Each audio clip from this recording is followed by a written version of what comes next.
When your principal standouts in the United States are fringe or affordable smartphones, you've got to have some serious stones to price your first smartwatch like this.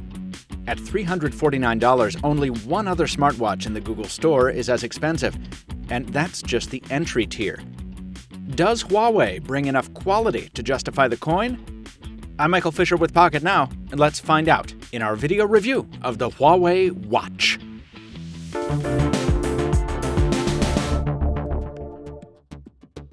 The Huawei Watch was designed to make an impression, and it does from the moment you open the package.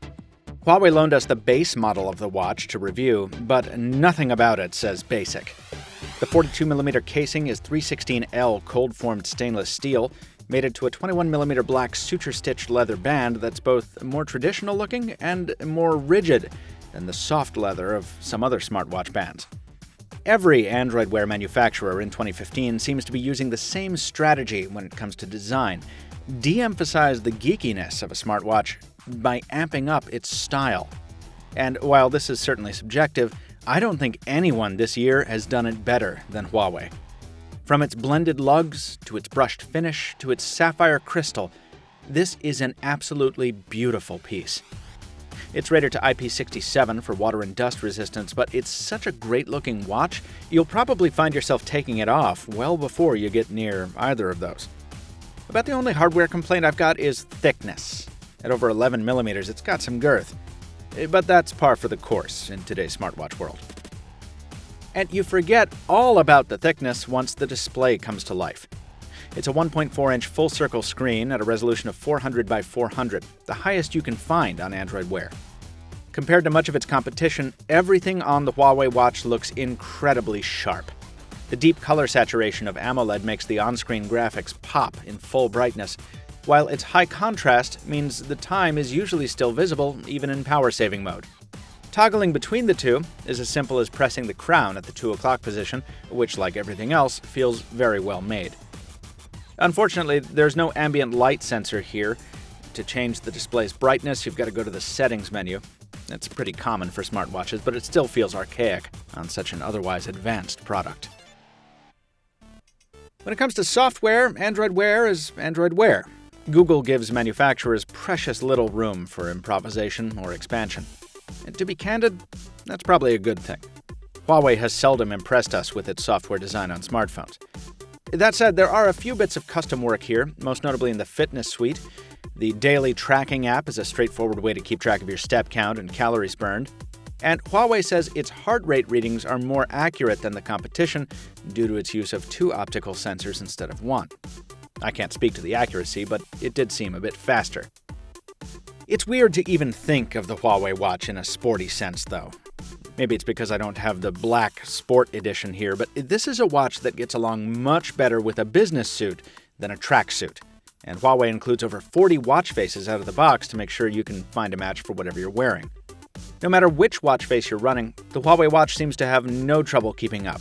The standard hardware loadout of a Snapdragon 400 with a ½ gig of RAM serves it well, making for very fluid interactions, whether you're swiping, tapping, gesture scrolling, or commanding it with your voice. Where the Huawei Watch differs from a typical hardware loadout is in acoustics. According to AndroidPolice, there's a speaker underneath the casing. There must be some reason Huawei has included it, but for now, it's one of those mysterious touches we have to assume is for future expansion. A shame that Huawei didn't take that a step further and build in NFC, which is just as absent here as on any other Android Wear device. I've tested the Huawei Watch for 5 days, during which it's been paired with the Moto X Pure Edition. The watch is also capable of working with the iPhone, but we stuck to Android. Now, depending on where you look, Huawei claims up to 2 days or 1.5 days of battery life. In my testing, I found the shorter figure more accurate. With the always-on display enabled, but Wi-Fi disabled, I managed to get about 18 hours on a single charge. That means most people will be charging this thing every night, and that's kind of a shame, because this charger isn't the greatest.